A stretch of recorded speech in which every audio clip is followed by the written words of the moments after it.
Bonjour, je suis Laurent Kivon et c'est un nouveau numéro d'une histoire, une question. C'est l'histoire de deux hommes qui se rencontrent dans une ville, peu importe laquelle, sur une place. Et le premier, en voyant le second, lui dit « Oh, dis donc, qu'est-ce que tu fais ici ?»« Ah, si je m'attendais à te croiser, mais c'est incroyable !» Et avant que l'autre ait pu dire un mot, il continue. Il lui dit « Dis donc, mais ça fait... Ah oui, ça fait des années, mais t'as changé, hein. T'as changé, je me souviens bien, t'avais les cheveux beaucoup plus clairs, ils sont presque noirs. Qu'est-ce que t'as fait à tes cheveux ?»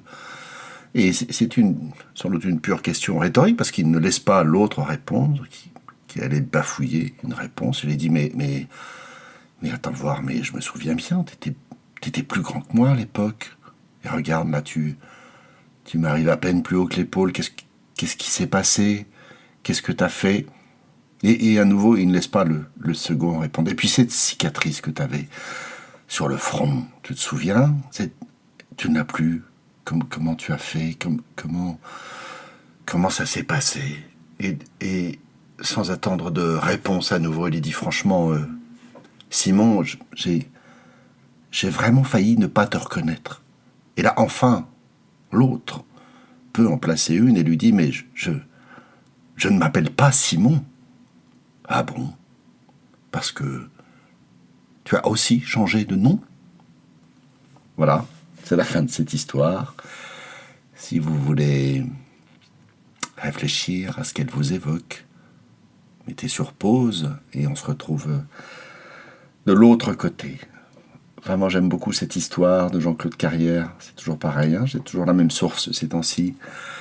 J'adore ça, voilà. J'adore ce type d'histoire. Bien que ce que ça recouvre, c'est un truc moins drôle qui est pour moi tout simplement ce que j'appelle la bêtise. La bêtise comme une pensée arrêtée. Il ne veut pas en démordre, notre gars, que c'est bien Simon qu'il a en face de lui. Il ne veut pas envisager d'autres hypothèses. Sa pensée est complètement bloquée là. Et pour moi, c'est le signe de la bêtise. Et évidemment, la bêtise n'est pas l'apanage des imbéciles. Elle existe partout. Et bien entendu, moi aussi, il m'arrive d'en faire preuve. Et je me suis dit, en me racontant cette histoire, qu'elle était aux frontières de mon âme, là où ma pensée s'arrête parce qu'elle ne sait pas aller plus loin. Voilà, la bêtise comme frontière de notre intelligence. Voilà, c'est la fin de ce numéro. Cliquez, partagez, à bientôt.